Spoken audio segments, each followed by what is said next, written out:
So this is is smiling already. this is the Intel with woes inside, as we said. So okay, so the first bit of news is that as we were saying before we started the recording, Pat Gelsinger, who's the or was the CEO of Intel, has now stepped down or retired, as some reports are putting it. I think more accurately, he's been pushed out by the board, is my understanding, and some reports have actually focused on that. Only after 3 years. He's apparently an Intel boy, which I didn't know through and through, because he was actually at Intel.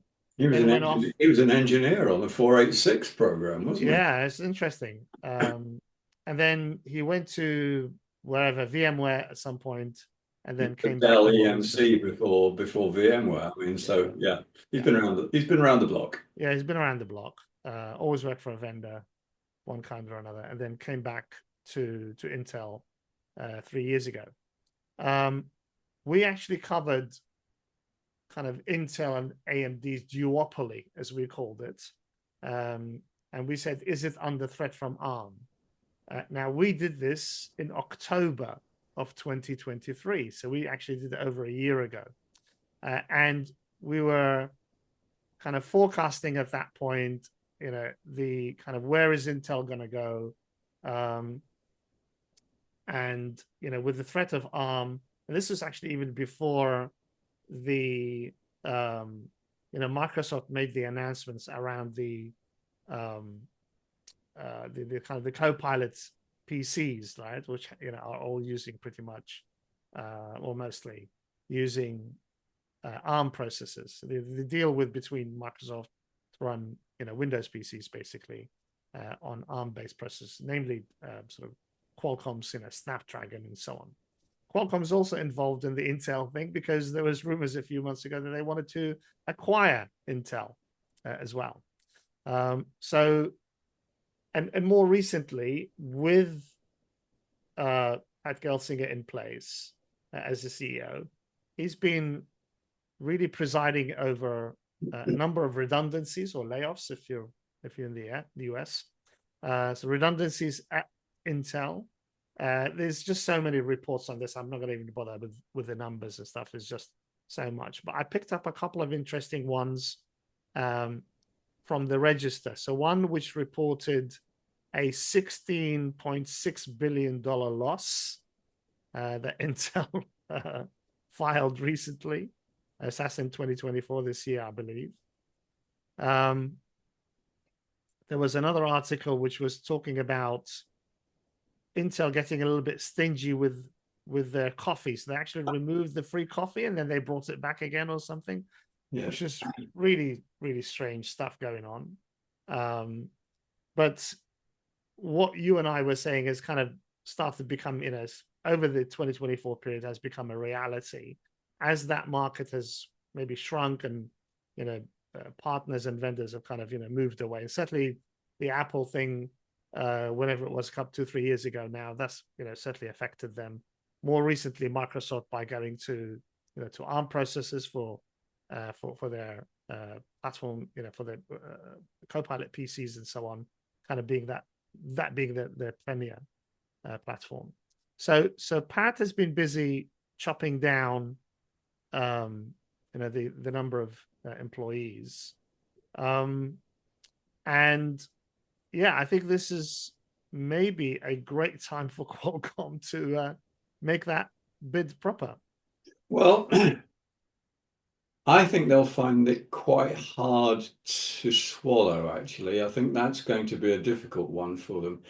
I mean, one of the things that seems to have caused more than a little concern amongst the investors of Intel has been what's been happening with Foundry.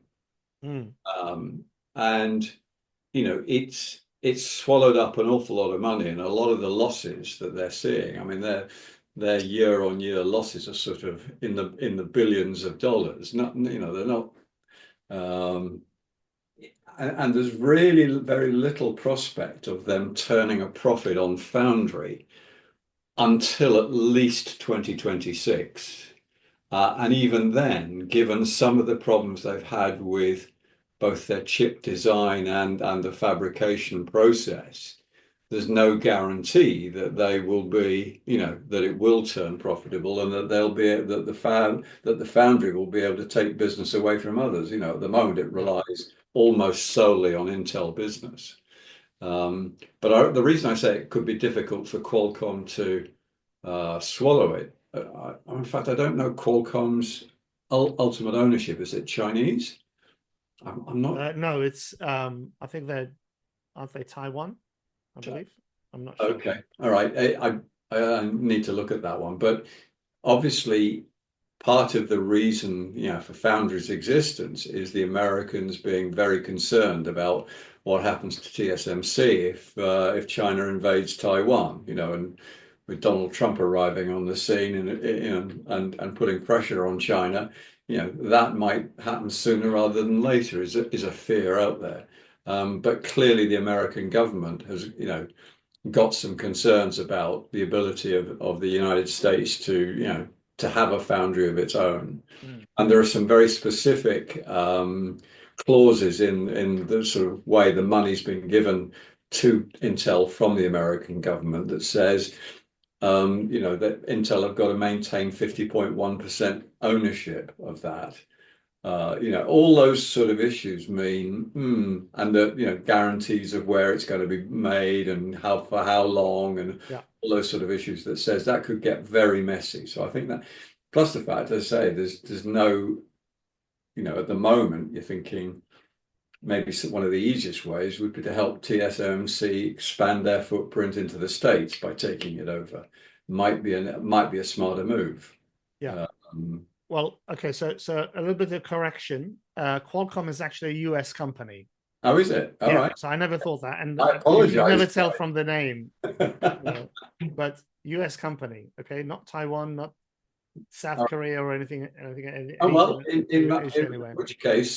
in which case it might be a lot easier for them to acquire Well, Intel. exactly, yes. So that's that. You touched on the Chips Act, I think, which was the Yeah, money that the yeah. Biden administration gave Intel earlier this year. And Pat Gelsinger was rubbing his hands, thinking, okay, I can prop up the numbers for 2024. That's another year I don't have to worry about. With the $10 billion or whatever it was injection from the Biden administration. But as you said, there was that little proviso which he didn't read the fine print. And that's always important, dear audience, to actually read the fine print on anything before you sign it. And that actually said you have to keep your manufacturing. Your fabs have to be local. They can't be TSMC or somewhere else, basically. So Drat has not been able to do that. And I actually also read that. And yet you see that the Intel Products Yeah. Division has shipped its processor into TSM and TSMC. Well, yeah, that's the problem. I mean, I think they did that a while ago. They did. It's not. The manufacturing, yeah. So that's certainly a problem. And then the other problem was, I think that figure, that injection, that $10 billion injection, actually got reduced. Was again another article that I read as well. So actually, only about $3 billion of it you could play with or something initially. So the administration decided to, I think, pull some of it back. I mean, the underlying issue here is that Intel lost its way. Yes. Didn't keep its eyes on where the market was going, didn't keep up to date. Thought that, thought the PC world and the server x86 server world was going to go on for a lot longer than it did. Didn't Yeah. really take account of, what happened with AI, what happened with, NVIDIA generally, but with cloud computing, all sorts of things, and really, really didn't keep their eyes on the ball, and therefore they've got a king-sized problem in terms of, and you look at it and you say the reduction in headcount, but just the sort of the whole atmosphere around Intel smacks a little bit of a Boeing, yes, doesn't it? yes, You've got design problems with performance of chip design, manufacturing problems, all sorts of issues that says there's been a general decline in competence in the whole organization, which is going to take some time to fix. I think if the board hadn't acted in this 3-year tenure of Pat Gelsinger, he would have been in danger of replacing Oppenheimer as the not the destroyer of worlds, but the destroyer of companies, because his tenure at VMware was just as bad. They acquired, and again, we've covered this a ton of times in the Yeah, past. We yeah, talked about it when the Broadcom thing came up this year, and prior yeah. to that, I think 2022 was the first time you and I spoke about it. October, I think, episode or something of Mm. 2022 when the Broadcom acquisition was announced, just announced at that time. And then it went through the whole thing in 2023, and then got sort of, I think, approved end of 2023. So I think, very much, he would have been very much in danger of, being labeled as that. At least for me, labeling him as that, because I just think Yeah. it's that lack of vision, no innovation, no kind of, or just kind of, I don't know, is it stubbornness? Is it kind of just dogmatic doubling down It, on strategy? it, it's there's the term is marketing myopia. They get completely blind. I mean, at Unisys we got the same problem, exactly the same issue when I was there, and you would see this stubborn, or as you say, stubbornness was probably the right about killing the sort of the, I mean, they talk about eating your children, don't they? Horrible term, but I mean, you get the term. Like, you got to learn to eat your children, Yeah, and yeah, but certainly it's really hard. People see the cash cow and think, oh, I must protect that, must protect that, but they don't create the space for the innovation. They simply don't create the space for innovation. yeah, And you see it and over and over again. IBM went through it, VMware went through it. They've all gone through it, and it's generally, I would just use the term marketing myopia. They simply lose the ability to see what's coming around the corner of them. I think it's, as there's a number of ways you can describe it. As a leader, you're not taking advice from the younger generation, the newer people, the innovators in the company. You're surrounded by a board which is just as old as you, if not older, and everybody's there waiting for their shares to be vested or whatever, kind of thing. And even when the brand stuff hits the fan, as with the um, with these recent, not just the losses, but also the redundancies, the rounds of redundancies that he's had to do. In the register reports, one of the register reports about the redundancy specifically, it said, ever the optimist, Gelsinger couldn't help but put a positive spin on the ordeal. Ordeal. That's Mm, how they described it. mm. So, yes, and we'll maybe just get to a list of those There's some great articles out there that you victims. will share. I mean, the Register one, and then was it the Future, uh, their spin-off, the Register spin-off, what's it called? Future Technology or Future. Very, very good article on that. It's Yeah, worth the read. yeah, I'll give you the link to it. It's really, yes. So the but if there's anything that you can say in his defense is that, well, maybe it is there isn't anything.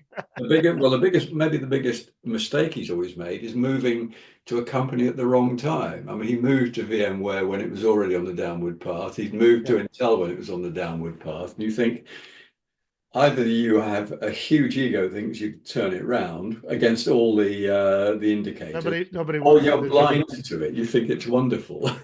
Nobody wanted the job, right? Yeah. So yeah, so I think this has been a long time coming, and if people like you and I are complete laymen to this and haven't got a clue, we're not really experts at any of this, fab plants and processes and whatever else, but we can see that there is things happening in the industry. And I think he even went as far quite recently. One of the articles I read, I don't have it here necessarily, but I'll try and dig it up, where he actually said, don't have to worry about mobile. Mobile's not our concern. He's continued to dismiss that decades long, ignorance of the mobile market, right? And this has been, all the way from, low power, the Intel's inability to really come up with something that is as low power as the ARM processors. They've had this problem for decades. They've just not been able to do it. Not to the extent of ARM has been able to do it anyway. But again, that's about vision, isn't it? I'm sure there are absolutely really good technical engineers inside Intel who, if they'd been given the right brief, but they've probably been given a brief that says, I want you to improve on the, let's be silly about this, improve on the x86, get as much out of it because it's really the only way to go. And actually, somebody ought to turn around to them and said, no, actually, it isn't the only way to go. We really need to do X, Y, Z. And I don't think anybody did that. It was just, okay, we'll go and design we'll put more lipstick on the pig. We'll design a faster pig, all those sort of things. Yes. And actually, what ARM were doing, what NVIDIA a faster but fatter pig. Yeah, faster but fatter pig. It's sort of classic. So you do feel for some of the technical experts who are in there, who are probably very good at their jobs, but the direction of the company, I mean, it's about time, that they shot the whole board, probably. Yeah, I mean, I'm betting you that, they have IP and patents and even prototypes that will knock the socks off ARM, and maybe from 15, 20 years ago, and it just never made it to a product. It was killed off or just shelved because that's not what they wanted to focus on. That's not what they thought the market was going. And because they were making such a load of money out of the x86 range, and it seemed to be growing and growing and growing, and there was like, oh, why do I want to dilute that? Yeah, and we always know that if you're not first to a market, then you're struggling to really try and sort of catch up. It's very hard to then get into that market and get a share.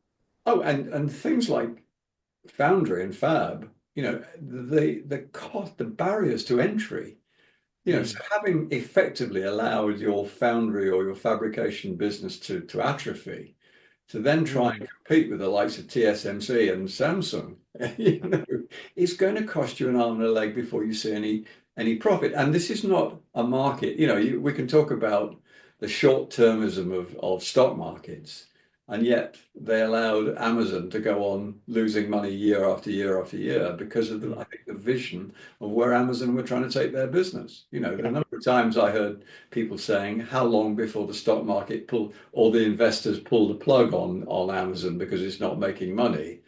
Nowadays, they're laughing, and I suppose it's a bit like Tesla and SpaceX and all the other ones. It's the vision's there. They're losing an arm and a leg at times, and yet people still keep going with it. Whereas the attitude is wrong inside Intel, I think, and obviously, therefore, the view of the market on Intel was negative. Yeah, so I think the positive spin was that he retired, but I mean, I've read other reports, and these were actually in the headlines. I didn't have to go into the article itself, but it actually just said the board got bored with him, I guess, if you want to call it that, and then wanted, made an ultimatum. They just said, you have the option of, stepping down, or we just basically sack you. And the stepping down is a retirement, called a retirement. Yeah, the speed with which it happened. Because although, apparently, it all happened over the course of, about 24 hours by the sound of it. Yeah, it was on Sunday, I think. Yeah, it was Sunday. And so, there can be no other explanation other than there was a falling out. They obviously were on a different page completely. That, and most likely end of year upcoming results, or whatever I don't know what their fiscal is, whether it's with the calendar or not, but quite often American Not always, but more often than not, they seem to be end of calendar year. Yeah. So if that's the case, then the numbers are probably worse than what has been reported before. Who knows? Yeah. But anyway, so I think, did we cover everything? I think we covered everything. The only points I wanted to, say were,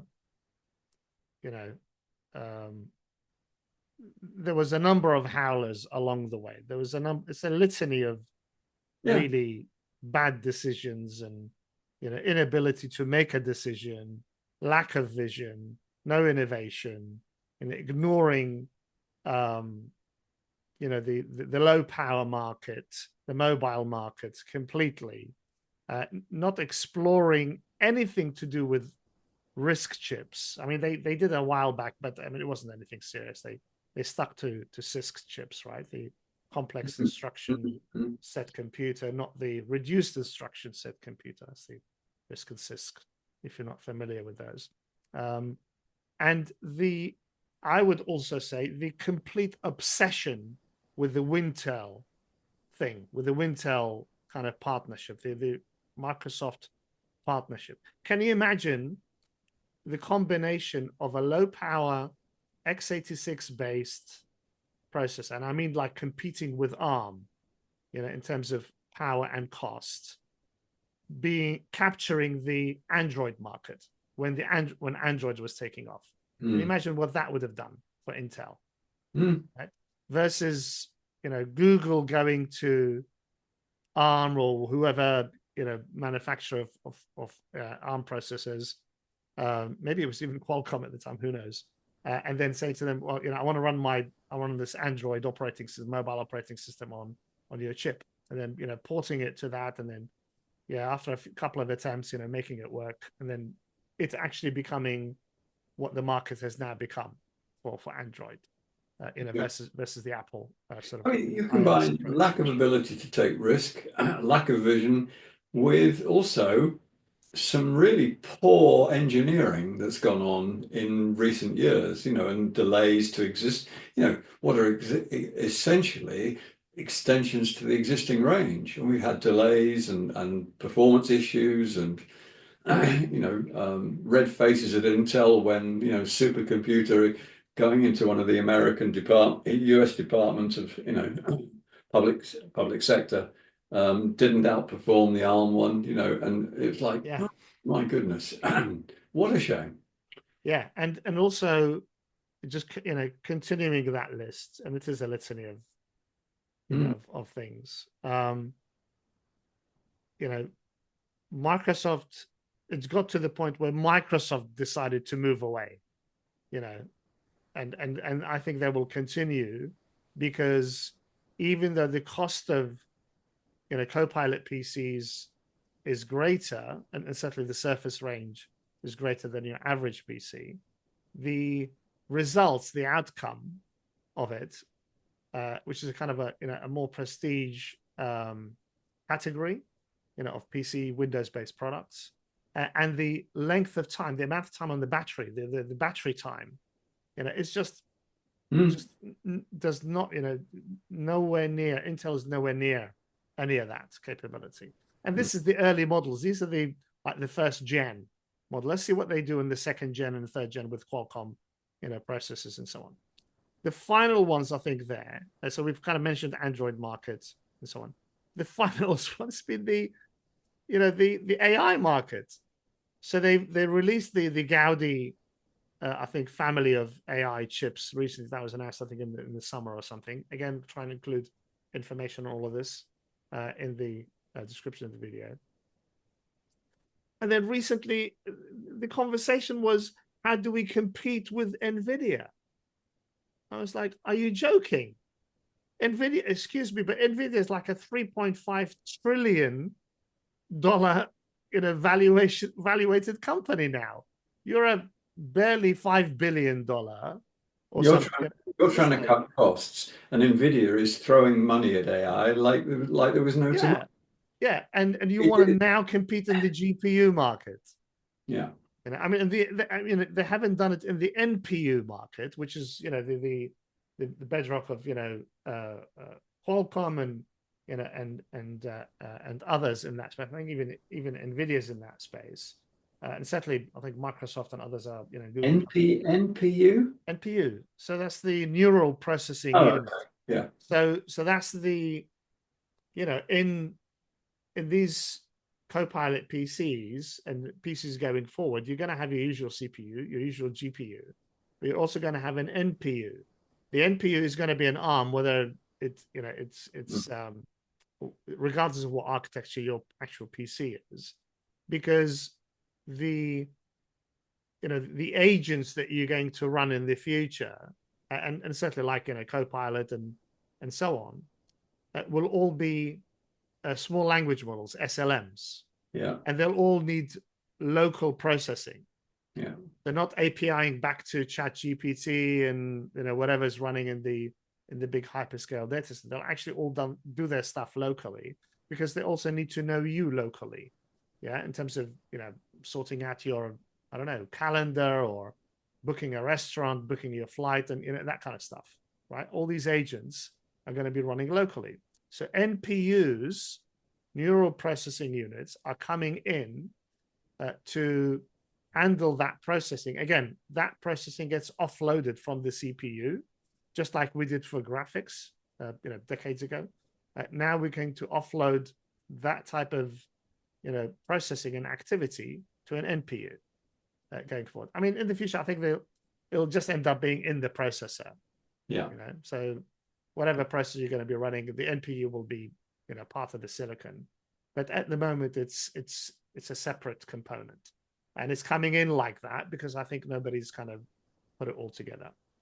But yeah, so I think all of that is it's a unmitigated disaster. It really is.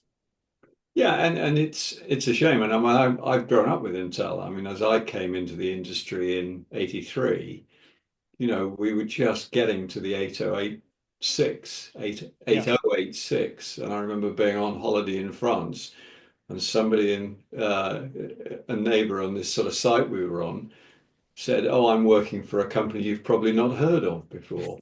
It's called Intel," and you think, wow. So, and that was my first year in Burroughs, back in '83. So yeah, and I think I sold my first computers, which were Burroughs B20s, with Intel 8086 and 8186 or 8186. I can't remember how you'd run. So that's a long time ago.